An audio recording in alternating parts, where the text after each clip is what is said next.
Lupa subscribe, like, dan share. Oke. Pernah ada di hadis Muslim, ini cerita di Sahih Muslim. Ada seseorang sedang sujud, kemudian diinjek oleh orang fasik. Saya ulang lagi, diinjek. Rokobahnya, yang diinjek itu rokobahnya. Lehernya itu diinjek sama orang fasik. Kemudian si yang sujud tadi bersumpah, wallahi la yaghfiru wallahu lak. Demi Allah, Allah tidak akan mengampuni kamu. Itu Allah kemudian mewahyukan sama Nabi di zamannya. Wahyunya adalah mangdalladzi yata'alla alayya alla aghfira li fulan laqad ghafartu dzunuba wa ahbattu amalak. Siapa yang mencantut namaku dengan menstatuskan saya tidak bisa memberi maaf, sungguh orang itu saya maafkan, dan yang ahli ibadah amalnya tak cabut semua, tak hapus semua.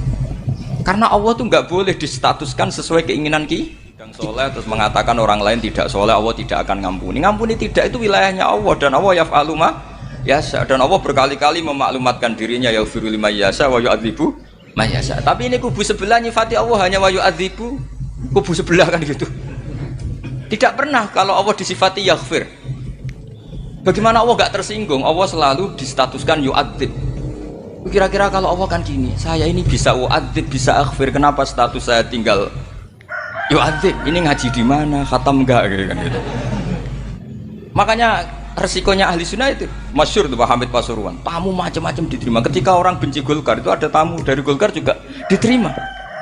Ketika orang nggak mau diberi hadiah oleh orang Golkar, Pak Hamid ya diterima. Bilang ke bapak, mengaku lo mau wainur, duit enggak ono gunane dhewe. Sing marai rawan hisab itu kan kamu dapat uang nggak jelas kemudian kamu pakai pribadi. Kalau orang-orang soleh kan nggak pernah dipakai, kan aman saja. Loh, dihisab apanya? Wong hanya peralon. Kalau istilahnya Pak Hamid itu peralon. Datang diberikan orang lagi, datang diberikan lagi. Kalau kena kamu kan hisab, terus kamu nyate makan wareg glegeken, wah itu uangnya nggak jelas dipakai nyate glegeken, ya mesti hisab. Kalau nggak jelas ya disedekahkan. Kalau ingin bebas apa? Hisab. Tapi kalau sering sedekah biasanya nggak bebas dari miskin. Tapi kalau kamu wali kan tetap ya Pak Hamid itu masyhur bisa kok. Tapi kan nggak jadi miskin. Kamu nggak terkenal sakok tapi miskin. Ini nggak wali. Nah kemudian ini yang makalah yang saya siapkan begini. Sekarang Indonesia itu dikepung oleh paham-paham keras. Paham-paham keras itu yang paling hebat tentu ilmu. Dalam banyak cerita, banyak saksinya juga. Pernah, ini masyhur sekali cerita ini. Sya'rawi itu ketemu orang ekstrim yang mau mengebom orang-orang Islam yang sedang main di bar. Gem lah kira-kira. Karena di dunia Allah kok maksiat tok, ini baiknya mati aja daripada hidup, daripada ngeleng-ngeleng bumi gitu. Ditanya sama Sya'rawi, kalau betul mereka jadi mati, aina masiruhum? Lalu mereka mati terus kemana? Dijawab oleh ekstremis tadi, ya ilanar, karena mereka matu fi finil maksiyah, mati ketika maksiat. Terus jawabnya si Sya'rawi, lalu kalau mereka ke neraka itu keinginan Rasulullah apa keinginan kamu? Apakah pernah Rasulullah itu berkeinginan umatnya mati masuk neraka? Ya enggak. Ya sudah, kalau itu tidak keinginan Rasulullah jangan lakukan. Itu kan satu ilmiah yang luar biasa. Rasulullah tidak pernah ingin umatnya mati dalam keadaan siap masuk neraka. Makanya tidak usah mati pas itu ya. Bener MC tadi, kalau mati milih tanggal dan milih tempat. Iya, itu diantara pujian-pujian yang masyhur tuh, yang puji Rasulullah itu kulik tamu barroon mingkuli aibin fakaan nama kulikta kama tasa. Jadi itu sebenarnya makalahnya sahabat, tapi yang untung Mustafa Atif karena dapat uang banyak dari nyanyi. Jadi itu sebenarnya makalah normal dari pujian seorang sahabat, tapi yang untung Mustafa Atif. Mungkin yang untung juga pengundangnya karena ternyata abadi ya. Nah cerita Imam Sya'rawi tadi, Sya'rawi Sya'rawi Mutawali Sya'rawi ya, Mufassir itu. Saya punya kitabnya itu 27 jilid. Saya sebagai peneliti itu ya enggak, karena saya butuh adit ya, butuh penguat itu. Dan penguat itu pula yang saya bawa ke sini. Ya ini saya baca terjemahnya dulu, nanti saya baca Arabnya supaya dapat barokahnya Rasulullah SAW sebagai Jami'ul Kalim. Nabi pernah didatangi seorang bedui. Bedui itu Arabi, orang kampung. Minta sama Nabi, karena Nabi itu udah orang kaya, tentu kira-kira saya bayangkan ya dikasih 50.000 atau 10.000. Si Arabi ini tidak terima. dan tidak terima ngomong di depan umum. Ketika Rasulullah tanya, apa saya sudah baik sama kamu? Kata si Arabi tadi, tidak, karena kamu kikir hanya ngasih saya segini. Sahabat hampir marah saja karena Nabi tersinggung gitu. Tapi Nabi lalu mengajak orang itu ke dalam rumah. Kira-kira kalau Indonesia mungkin ditambah. Kemudian, apa ini cukup? Ya cukup. Kamu sudah puas? Ya puas. Fajazakallahu min ahlin wa asyiratin. Dipuji-puji Nabi. Kemudian kata Rasulullah, ayo kita keluar. Keluar nemuin khalayak begini. Khalayak rame tadi. Kamu tadi mengkritik saya, menghujat saya, maka kamu sekarang harus memuji saya di depan umum supaya clear. Akhirnya mau dia, oke kita mau. Akhirnya muji-muji bahwa Muhammad itu orang baik, dermawan gini. Setelah itu dia pulang. Hebatnya Rasulullah ketika pulang kata Nabi begini, sabda Nabi begini, kalau saja dia pas benci saya itu kok mati. Saya ulang lagi, kalau saja dia pas komentari saya buruk tadi kok mati, maka dia mati sebagai min ahlin nar karena berstatus pencaci maki Nabi. Akhirnya dia muji Nabi itu lewat disuap, lewat dikasih uang lagi. Loh itu sudah sah. Jadi saking baiknya Allah, Islam suapan itu juga sah. Itu kan muji Nabi itu karena disuap. Makanya ini penting. Jika dalam khazanah Islam itu memang agak aneh-aneh. Jadi di antara ceritanya dalam hukum-hukum Islam itu ada orang fasiknya minta ampun, tapi minta karena iman sama hadis bahwa nanti kalau ada orang mati disaksikan orang dua, apalagi kalau empat min ahli jannah, maka dia min ahli jannah. Itu dia fasiknya minta ampun, nyewa orang. Nanti kalau saya mati bilang saya orang baik. Betul. Setelah dia mati bayar. Ini baik. Satu kampung nggak ada yang percaya ini saksi bohong. Tapi sama Allah diampuni karena kesaksian suapan. Lalu berarti jenengan ngalalo suap ya ndak, saya ada ngalalo suap, ngalalo sedekah. Karena sekarang kalau ada caleg bayar katanya sedekah. Ya sedekah terpaksa. Ini penting saya utarakan karena apa? Allah itu menilai itu tidak sama dengan pikiran kita. Makanya kubu sebelah ini terlalu ekstrim, memaksa Allah berpikiran kayak dia. Satu karena kurang ngaji, nomor dua ya tadi emosinya lebih tinggi ketimbang intelektualnya. Ini penting saya utarakan. Ternyata orang yang nyuap tadi apa nilainya plus, yaitu dia iman sama dawai Rasulullah Shallallahu Alaihi Wasallam. Kalau yang namanya saksi itu penting, cuma dia mendapat cara itu lewat suap. Tapi kan iman kalau dawai Nabi itu benar, kalau ada saksinya pasti min ahlil jannah. Terus dia nyari saksi harus dibayar. Sekarang sama, iya 1 juta. Sekarang saya tanya di KPPS atau di mana-mana saksi pemilu itu dibayar enggak? Dibayar sah apa enggak? Sah. Jadi kadang kebenaran itu harus dibayar. Ini penting saya utarakan karena ada orang perempuan cantik dirayu, digaji supaya jadi main maksiat. Lalu mungkin ada ustadz gaji dia, bayar dia supaya mondok. Nggak tahu terusannya apa, terus dibayar apa enggak tahu saya. Pertanyaannya, ketika kamu bayar kemudian jadi santri, itu kamu dosa nyuap apa dosa sodako membiayai proses kebenaran? Sodako. Tapi kalau yang bayar untuk jadi pegawai klub maka membiayai kemaksiatan. Maka pembiayaan ini penting secara fikih. Arahnya kemana? Ke hak apa ke batil?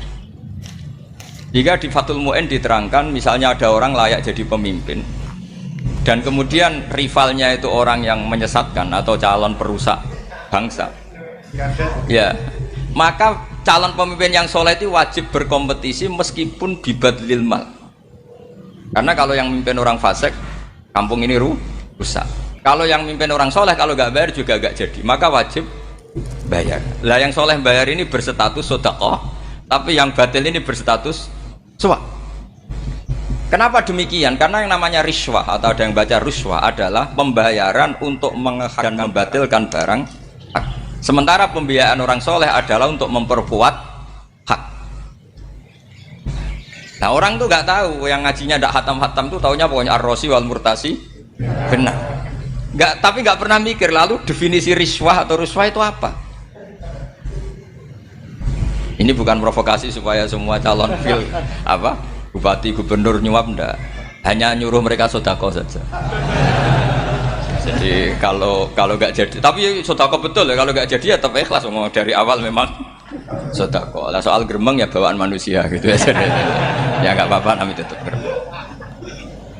Ini penting saya utarakan, makanya menurut saya itu bangga dengan Pak Hamid karena sepupu mbah saya itu karena alimnya. Meskipun banyak orang mensifati beliau wali dan memang wali betul, tapi saya tetap menstatuskan beliau orang alim yang dari kelaziman alim itu beliau wali. Jangan dibalik, wali dulu baru alim. Karena dalam beliau orang Lasem dan kaidah di Lasem itu fakullu alimin waliyullah walaysa kullu waliyillah aliman. Jadi kalau kaidah di daerah Jawa Tengah itu semua orang alim pasti wali, tapi kalau wali tidak mesti alim. Sehingga kalau menstatuskan alim itu keren. Kalau di Jawa Tengah status alim itu keren. Dan soal keramat yang kaitannya dengan Mbah Mun itu masyhur itu dulu ketika Pak Hamid santai-santai sama Pak D. Taifur sama keluarga lah. Beliau mau istirahat, kemudian yang datang Kiai Maimun, Mbah Mun zaman itu masih dipanggil Gus. Apa pur ada Pak Taifur di situ. Kata Pak D. Taifur, kalau manggil Pak D itu Gus Mun. Dan itu Pak Hamid ngendikan rojulun alimun, ada Pak Taifur orang lelaki yang alim yang wali.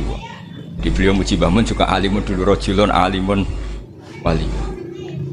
Ini penting saya utarakan karena kesanatan keilmuan beliau jelas dari beberapa keluarga di Lasem. Karena di daerah Fakhriyah itu yang tempat lahirnya Pak Hamid juga lahirnya mbah saya. Itu mbah-mbahnya sudah orang alim, termasuk Kiai Sidik Jember itu juga lahirnya di kawasan pondoknya Pak Hamid Fakhriyah. Dan Kiai Sidik punya anak yang namanya Ahmad Sidik yang jadi apa? Rois Am yang sekarang ada Gus Wirjon macam-macam, itu semuanya juga keluarga Lasem. Nah, saya cerita keluarga ini penting bukan karena tafakhur atau tabai, bukan, karena Allah itu membuat satu tradisi besar memang lewat dzurriyyah. Sehingga Allah ngendikan misalnya ulaikal ladzina an'ama Allahu 'alaihim minan nabiyyin min dzurriyyati Adam wa mimman hamalna ma'anu wa min dzurriyyati Ibrahim wa Israila wa mimman hadaina wastabaina. Karena tanpa dzurriyyah itu enggak ada. Misalnya saya menjadi hafal Quran, dulu bapak saya itu tiap zaman Pak Hamid masih sugeng, yang semaan di sini itu pasti bapak saya, namanya Kiai Haji Nur Salim. Kadang diajak baca Quran di kamarnya Kiai Hamid. Karena kalau bapak saya itu mantu ponaan sama Pak Hamid. Itu dulu bapak saya memotivasi saya supaya hafal Quran itu gini, kowe kudu hafal Quran. Nak kowe hafal Quran, iku kepaten obor. Kok anak merapal luwe duwe alasan. Jadi kalau ada Gus tidak alim itu mesti salah bapaknya. Karena kalau bapaknya bisa baca Wahab, anaknya mau baca primbon tuh malu. Tapi kalau bapaknya sudah bacanya WA, anaknya jadi primbon. Era cucu sudah dukun. Era cucu sudah kayak Dimas Kanjeng, nanti itu pasti. Karena nggak ada rasa malunya. Tapi kalau bapaknya alim, baca Wahab misalnya, juga qanaah, anaknya juga itu figurnya. Cucunya juga gitu figurnya. Makanya disebut dzurriyatam ba'duha min ba'd. Ini penting. Dulu Mbah Mun itu sering ngijazahi saya itu persis ijazahnya bapak, ijazahnya Mbah Hamid. Kalau punya amplop itu ya dibeda-bedakan, ini amplop dari tamu, ini dari pejabat, ini dari orang fakir. Jika penggunaannya juga sesuai itu, tidak serampangan. Karena dianggap amanat kalau kita hisab. Kalau sekarang nggak salah dikumpulkan. Orang desa salam template wadol pitik kuru wedhus kuru. Ambek guse tuku HP seri terbaru itu kan kasihan ya. Padahal sing salam template itu ibunya kerja di Malaysia. Mungkin gelantungan ngecat tembok di Malaysia. Hasil salam template digugus tuku HP terbaru itu kan nggak imbang. Nah, tuku tasbih kan sumbut. Ini bukan nyindir tapi ngamuk jadi. Jadi ini penting karena semuanya itu ada hisabnya. Walatus alunna yauma idzin anin naik. Karena tradisi ini harus kita teruskan ala qadril istithaq. Karena itu nanti yang mengawal. Jadi ini penting. Jadi mbok ya orang-orang yang ekstrim tuh mikir keinginan Rasulullah SAW itu umatnya meninggal dalam keadaan baik. Makanya benar tadi, notulen tadi, kalau doa, kalau ingin mandi itu memang harus ada jadabnya. Tapi yang asli loh ya, jangan gaya-gayanan. Ya asli betul, yang nggak khilaf memang asli. Itu ada seorang wali doa di depan Nabi itu begini, ya Allah, saya harus jadi orang soleh. Allah diharuskan itu kan nggak sopan ya. Ya Allah, saya ini harus jadi orang soleh. Kenapa? Sekali saya soleh, maka surroh habibu, yang seneng kekasihmu. sekali saya fasik maka yang senang musuhmu yaitu iblis. Tinggal jenengan mau menyenangkan musuhmu. Akhirnya dapat aku ya sudah soleh aja soleh ini kok doa kok neror orang ini. Kira-kira gitu. Jadi ya Allah saya harus jadi orang soleh. Kalau saya jadi orang soleh surah habibuk yang senang kekasihmu. Kalau saya jadi orang fasik yang senang musuhmu. Sedangkan tinggal milih saja menyenangkan kekasihmu apa menyenangkan musuhmu. Kira-kira Allah senang mana? Senang menyenangkan. Wah itu doa paling mustajab. Tapi syaratnya harus anti bikolbin dan dari ijazah nggak mandi, itu ijazah nggak mandi. Maka ini tidak saya ijazahkan. Nanti kalau kamu ngalami isak sendiri, ngalami wujdi sendiri, terus ngalami itu insya Allah makbul. Ini mau gaya-gayaan copy paste nggak diterima itu. Jadi wali-wali dulu itu kalau berdoa itu sederhana, tapi dari hati yang paling dalam. Makanya Nabi Musa itu terkenal, orang paling seenaknya sendiri dan Nabi Musa hubungannya dengan Allah. Tapi sama Allah dimaafkan karena orisinil, tidak bikin-bikin. Rasulullah juga itu, kalau sudah marah itu doanya gitu. Cuma celakanya ditiru Nira Warisman dulu. Nabi itu ketika perang Badar itu jelas kalah, nggak mungkin menang, sudah jelas kalah. Nabi hanya 313 orang kafir, 1000 dengan perlengkapan apa? Sudah lengkap semua. Setelah perang dilihat itu jelas kalah. Seri awal yang memang kalah betul. Doanya Nabi apa? Allahumma intuhlik hadil isobah lam tu'bad ba'dal yaum. Pun Gusti silahkan bikin kalah, tapi ra ono sing roh najenan pangeran. Pun lairan jenengan dadi pangeran, ora ono sing roh. Enggak ada ibadah. Intuhlik hadil isobah lam tu'bad ba'dal yaum. Kalau engkau menghancurkan kelompok saya ini, jenengan sebagai Tuhan tidak ada yang nyembah lagi. Karena yang nyembah tinggal kelompok kita. Tapi yang ngendikan Nabi, kalau kamu niru tidak bisa. Gak bisa kamu doa, ya Allah saya ini santri salafiyah. Kalau saya bodoh menjadi presiden buruk terhadap alumni salafiyah. Gak apa-apa sekali-kali doa gitu. Tapi kata Allah lainnya masih banyak.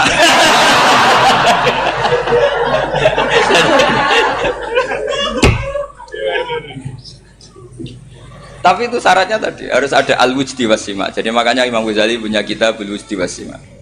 Karena ada masrob, ada syarab. Jadi wali ngikuti para nabi itu ada masrob, ada syarab. Sehingga perasaannya itu beda. Saya punya sekian contoh. Makanya tadi saya bilang di sini yang cerita nanti tak baca Arabnya ya tabarruk dengan jamil apa kalim. Jadi Nabi menyontohkan gini ya.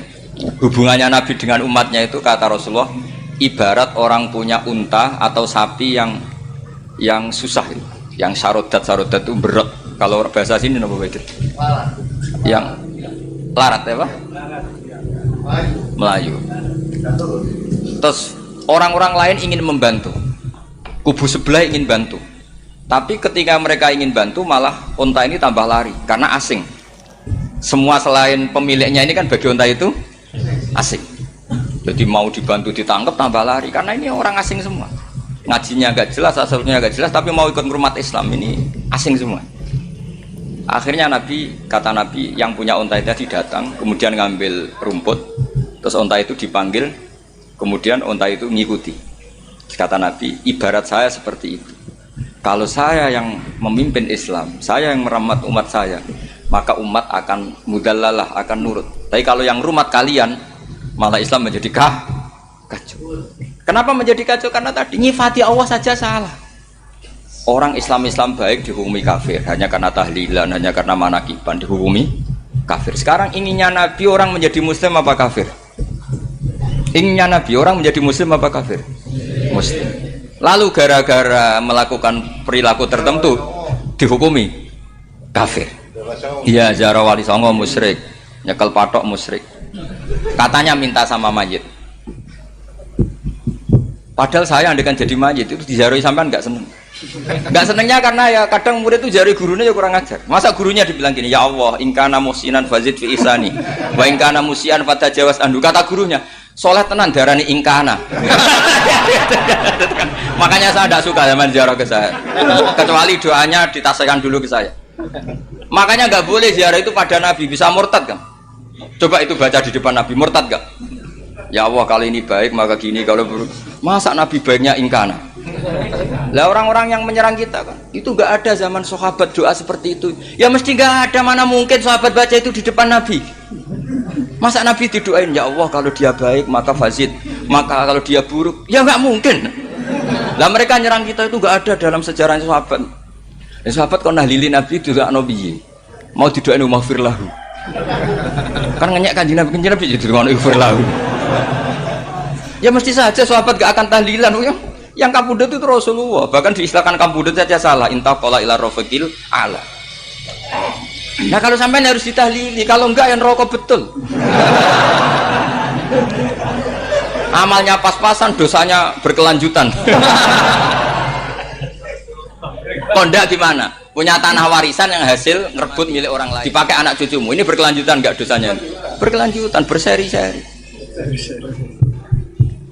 Mereka kalau nyerang kita kan sahabat tidak melakukan itu untuk Nabi, ya nggak mungkin lah sahabat mendoakan itu pada Nabi, kan nggak mungkin. Coba kalau kamu jadi mayit, terus kamu gurunya, terus ada murid kamu bilang Allahumma in kana musinat fazid fi isani wa in kana musian fatajawaz anhu. Mesti kalau kamu bisa bangun. Ya Allah, cong meyakini saya soleh itu masih ingkana. Kalau guru saya soleh, maka kalau guru saya buruk, maka itu kan taklek namanya, Pak. Itu kan kurang ajar. Loh, saya tidak pernah doa gitu di depan Muhammad Pasuruan, tidak pernah. Saya kalau doakan bangun ya tidak pernah gitu. Allahumma ali darajati fil jannah gitu. Saya nggak pernah, ingkana nggak pernah. Karena andekan itu saya juga sama kok. Cuma kalau ada orang doa di bangun gitu ya karena orang lain ya tak biarin. Tapi saya tidak bilang amin, ya biarin aja sudah. Tapi kalau santri sarang nggak usah lah doa ya apa? Ingkana kok. Masa meyakini solehnya gurunya kok nunggu apa? Enggak. Ini bukan ijazah, ini marah ini. Jadi pelurusan ini. Saya ulang lagi, ngaji itu harus khatam. Pentingnya khatam tadi, kalau di bab tafriq bainal haqqi wa bainal batin, seakan-akan kubu sebelah ini benar karena tegas. Tapi kitab itu tidak hanya bab itu, juga ada bab tawadhu. Di bab tawadhu itu, misalnya kita melihat orang kafir, ini wajar maksiat kan dia kafir. Masa saya mukmin maksiat? Dan ini kafir bisa saja nanti husnul khotimah. Saya muslim bisa saja su'ul khotimah. Jika tetap tawadhu. Melihat yang lebih sepuh ini aksaru ibadatan minni. Melihat yang kecil asghar berarti aqallu maksiatan minni, sehingga melihatnya itu tawadhu. Jadi kalau di bab tawadhu semuanya orang itu mungkin. Nah di sini Rasulullah SAW mengajarkan ketika malaikat Jabal bilang Muhammad, orang yang mendustakan kamu saya tungkepi gunung biar mati semua. Kata Rasulullah, saya berharap keluar dari tubuh mereka min aslabihim, dari keturunan mereka orang-orang sing mukmin. Sudah karuan kafir saja Nabi tidak berhenti berharap. Jangan-jangan nanti keturunannya mukmin, dan itu betul. Kita tahu Abu Lahab punya anak Darroh itu mukminah. Abu Jahal punya anak Ikrimah juga mukmin. Dulu Walid bin Mughirah musuh besarnya Rasulullah punya anak Khalid bin Walid. Sekarang orang-orang yang abangan nggak hafal Quran, kadang anaknya hafal Quran. Lewat program PTPG, kadang yang hafal Quran malah anaknya nggak hafal. Makanya kalau pas wisuda sampai bingung. Gurunya itu sampai nangis. Kenapa nangis? Ini anaknya orang nggak hafal Quran tapi sudah hafal. Saya gurunya nggak hafal kata. Lah kenapa bisa jadi hafid? Karena guru sewaan kata. Itu banyak. Kemudian termasuk tradisi mengakui santri goblok. Ini penting. Itu nggak ada santri sebarokah santri goblok. Makanya dulu Mbah Mun, Mbah Hamid, Kiai Alim itu kalau sama santri goblok ya tidak benci. Nggak kayak sekarang semua orang bikin sekolah unggulan. Sekolah unggulan itu kritik saya hanya memproduksi orang-orang yang nantinya mendapat. Kalau kamu punya santri hafal Quran, nanti hadiahnya umroh, tanglanya umroh, santri pinter hadiahnya beasiswa. Tapi hubungannya sama negara itu mendapat. Sementara santri yang goblok hidup di pedalaman Kalimantan karena di sana belum ada masjid, bikin masjid. Sebagian hartanya dipakai masjid, sebagian hartanya dipakai bangun masjid. Ini yang goblok pendiri masjid. Yang pinter pengajian di masjid dibisaroi uang kas masjid. Artinya gini, ya kalau halalnya halal, tapi kita mbok yoroh hikmahnya orang-orang goblok gitu. Supaya kita tetap ngaji Rabbana ma khalaqta hadza batila. Semua ini ada gunanya. Subhanaka ma khalaqta. Jadi semua ini ada gunanya. Maka bagi santri-santri yang goblok, tolong nanti saya di-Fatihai karena saya ini pembela Anda. Loh yang ngomong biar saya, karena saya terkenal santri pinter. Kalau yang ngomong sampean goblok kan nggak ada yang percaya. Oh padune podo gobloke kan gitu. Yang ngomong harus saya. Saya itu niru Rasulullah SAW. Nabi itu kalau ada santri serabakat pinter itu diwaris sak surat usung nang mulai us pinter. Banyak itu. Balighu anni walau ayah, ada sahabat ngaji hanya diajari idza zulzilatil ardu, sudah kamu pulang, sudah pinter. Karena betul. Sekarang coba diangen-angen, ada santri alim alamah, mungkin bakasnya furu'iyah, gimana hukumnya Jumatan jumlahnya itu 40 kurang atau 40 pas imam. Kemudian ada yang batal satu, hukumnya gimana? Dia mikir furu'iyah. Sementara yang goblok, dia di desa tertinggal gak ada masjid. Piye caranya dia masjid? Ini bikin aslul ibadah, yang sini sudah khilaf tentang yang gak penting. Jadi orang goblok kadang lebih keren. Akhirnya apa? Duriannya yang goblok nanti jadi orang alim alama ngekholi wong goblok, karena pendirinya biasanya orang pati pinter.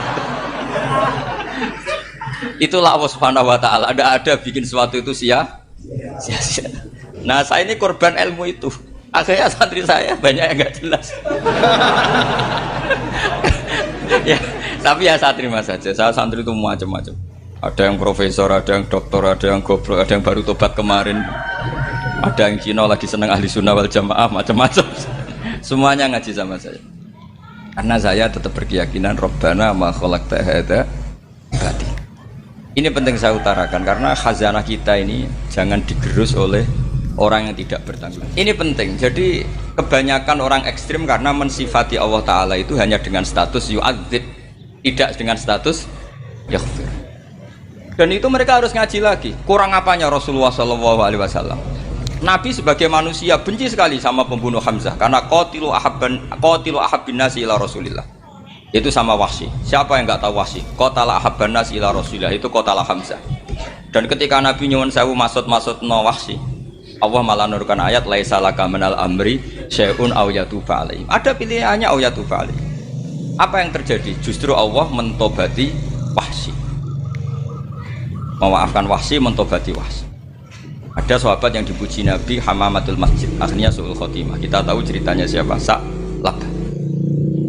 Makanya kata Mbah Mun sering cerita ke saya. Banyak orang darani saya itu tidak jelas, kata Mbah Mun, karena saya sama siapa saja baik, sehingga banyak yang nuduh saya itu tidak jelas. Kata beliau, ulama paling jelas ya saya ini, karena masih orisinil, kata beliau. Tapi pakai bahasa Jawa, karena tadi Mbak Idris bilang ada yang MA ya, Madura asli tadi, makanya saya terpaksa bahasa Indonesia tadi.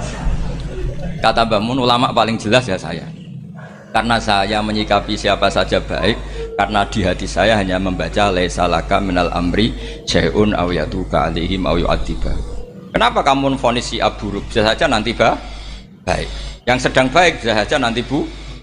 Kalau nasib seseorang nggak jelas, kenapa kamu sikapnya jelas?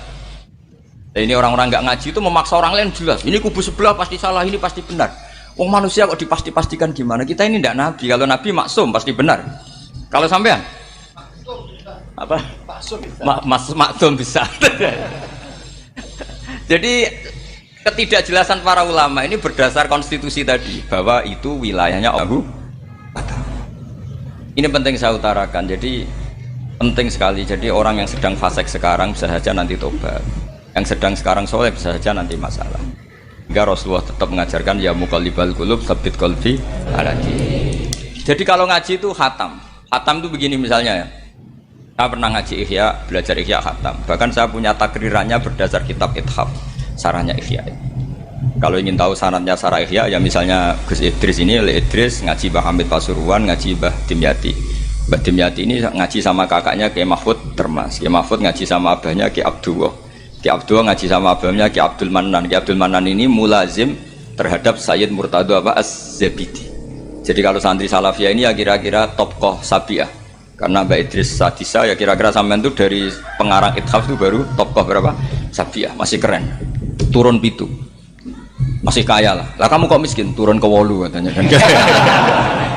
Jadi nanti kalau masih keren. Itu sampean ngaji kitab kalau khatam. Saya ulang lagi kalau khatam.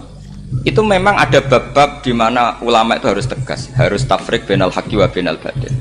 Oke, itu bagus. Mana yang hak, mana yang batil kita bedakan. Di bab itu bagus. Tapi kalau nanti kamu ngaji bab tawadhu, lihat di Bidayatul Hidayah atau di semua kitab tasawuf, bab tawadhu itu, kalau melihat kamu orang kafir, kamu melihat orang apa? Kafir. Ini aso ma'akufri, ini maksiat wajar dia kafir. Saya ini muslim kok maksiat. Fadam bi akbah, maka dosa saya lebih buruk. Melihat orang tua, mesti hada aksaru ibadatan. Ini lebih tua, mesti ibadahnya lebih banyak. Nanti kalau melihat anak kecil, hada asgharu minni sinnan, pasti maksiatnya banyak saya. Jika terus evaluasi gitu, sehingga nggak pernah takabur. Misalnya di sini, saya ini kan gayanya keren, duduk di atas sampai di bawah. Gayanya tok, hakikatnya sampai lebih sombong karena memerintahkan saya. Jadi panitianya itu, makanya saya merasa tawadhu saja meskipun berdiri. Karena hakikat saya ini makmur, diperintah. Panitia ini, penyelenggara ini amir, pemerintah. Kira-kira sombong mana? Itu sekali saya tidak memaafkan, finnar itu.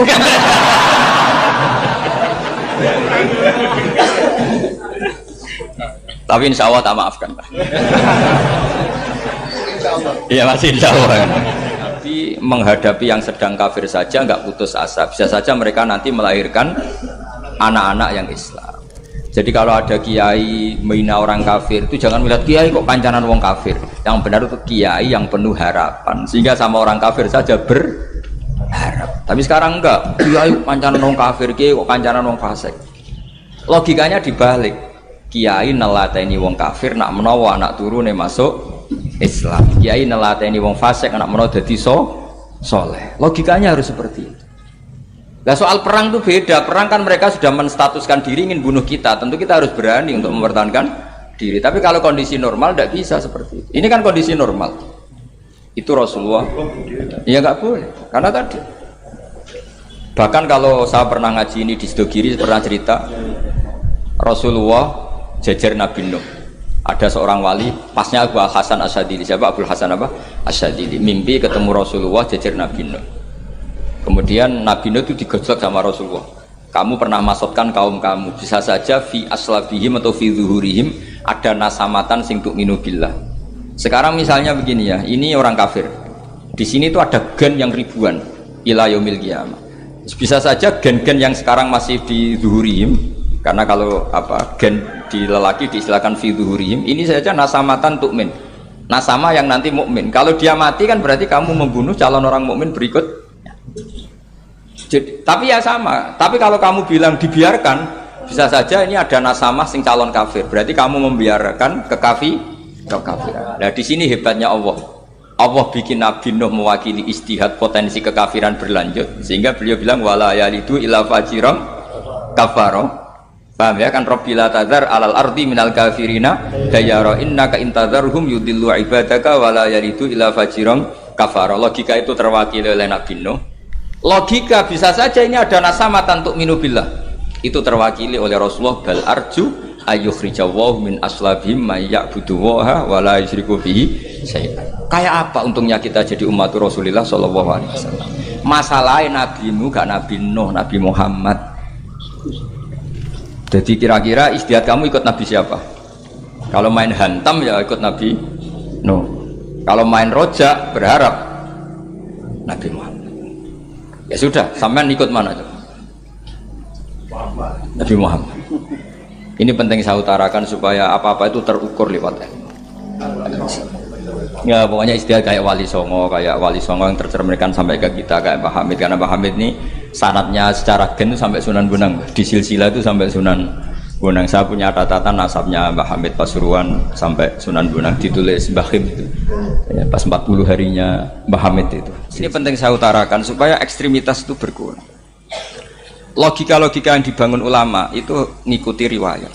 Agama itu ngikuti riwayat, bukan sekedar akal. Saya punya contoh ketika kitab Ihya menutup kitabnya, yaitu Imam Ghazali. Itu ada dua orang. Ini di akhir kitab Rojak dan dipakai nutup kitab Ihya sebagai rojaknya Imam Ghazali. Ada dua orang min ahli nar dipanggil sama Allah. Ini sekaligus ijazah. Kali ini ijazah betul. Yang dipanggil ke surga itu masih muqayyad dan biangkalil jahim, masih muqayyad, masih dibelenggu sama atribut neraka. Terus sama Allah ditanya, piye jong kabarin rokok? Wah syarra makanan Gusti mun rokok jenengan takokno sekarang ra enak jen. Terus kata Allah, ya sudah kamu kembali ke sana karena kamu memang orang fasik. Itu lari, semangat mau ke neraka. Ini ijazah. Semangat disuruh kembali ke neraka itu semangat lari. Allah tanya, "Loh, Jong, kenapa kamu semangat?" Ya Allah, saya ini sudah kapok. Dulu ketika di dunia kamu perintah, engkau perintah, saya tidak semangat. Maka kali ini jenengan perintah, saya semangat. Karena saya sudah kapok. Setiap engkau perintah, saya ada lari semangat ke neraka. Nah barokahnya semangat masuk neraka ini, kata Allah, ya sudah kamu di surga saja. Maka ijazah nanti kalau ada pengumuman silahkan masuk neraka, kamu harus lari sekencang-kencangnya. Karena itu perintah Allah apa? Yang ketika kita di dunia kalau diperintah males-malesan. Kalau kamu diperintah sholat subuh jamaah kan males-malesan. Dan itu menjadi kita masuk neraka. Sebagai kafarah itu ya Allah, karena ini perintah engkau, saya tidak males-malesan lagi. Wes ngembaliin rokok, lari semangat. Allah akhirnya haru, dimaafkan. Panggil lagi, sudah di surga saja. Barokahnya semangat masuk neraka. Nah, ini ijazah ini. Ya diterima ya. kok enggak semangat terima ya. Yang kedua enggak. Sudah kamu kembali ke neraka, pelengahan gitu. Enggak semangat. Allah dilihat terus enggak semangat. Kenapa kamu toleh? Ya Allah, saya tidak pernah ngira ketika engkau manggil saya ke surga, kemudian engkau kembalikan lagi ke neraka. Ya sudah di surga saja, barokahnya husnudzon. Jadi ini ijazah, kamu milih dua itu, milih yang mana? Artinya apa? Logika kamu itu tidak mesti masuk apa yang dilakukan oleh Allah Subhanahu wa Ta'ala. Itu logika kamu kan tidak masuk, tapi Allah yaf'alu ma yasha. Ini penting saya utarakan. Nah tapi orang-orang ekstrim itu maunya nyifati Allah dengan status yu'adzim, yantakim, jabbar, qahar. Sifatnya Allah Ta'ala itu 99. Kenapa apa kamu hanya satu? Jadi tetap saja menghadapi fenomena seperti ini tetap laisa laka minal amri syai'un aw yatuba alaihim aw yu'adzim. Sehingga setahu saya Mbah Mun, Mbah Hamid Pasuruan, guru-guru kita, habaib yang alim-alim itu melihat tamu macam-macam ya dilayani semua. Karena ini ngadepi fenomena sosial yang semuanya tidak jelas. Kalau nggak jelas apa? Ya kita bisanya berharap karena afdolul ibadah itu intidharul farad. Kalau belum Islam sekarang kita harapkan nanti. Kalau bapaknya enggak kita harapkan anaknya. Kalau anaknya belum kita harapkan cucunya. Karena agama ini limangka nayarjuwa hawal yaumal akhir. Agama ini bagi yang terus berpengharapan, bukan bagi yang putus asa.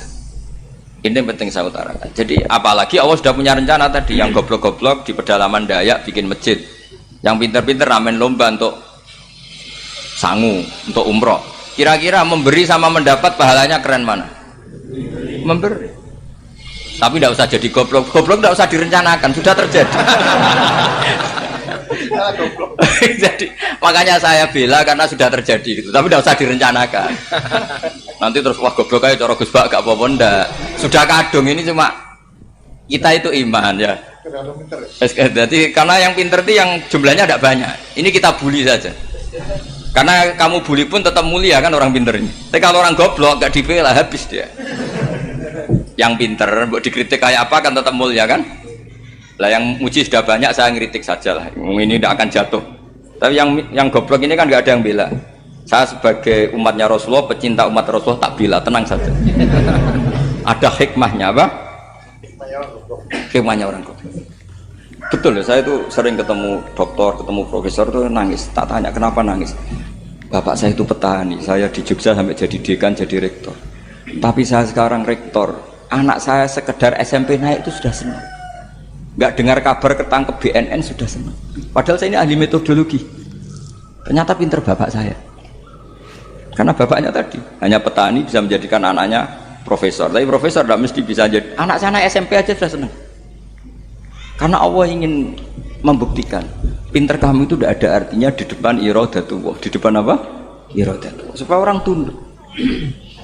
Lo coba yang jadi ulama tabi'in itu rata-rata abnaul mawali. Anaknya budak yang dimerdekakan. Karena Allah seperti itu. Ada yang tokoh yang tadi zuriyatam ba'duha min ba'd, itu harus kita jaga.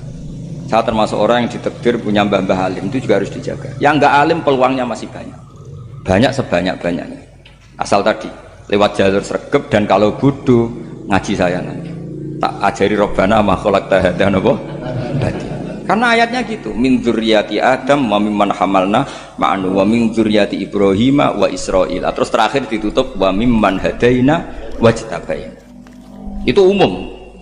Tidak jalur nasab. Siapa saja yang hadaina wajtabaina. Saya kira demikian. Saya mohon maaf atas semua kesalahan.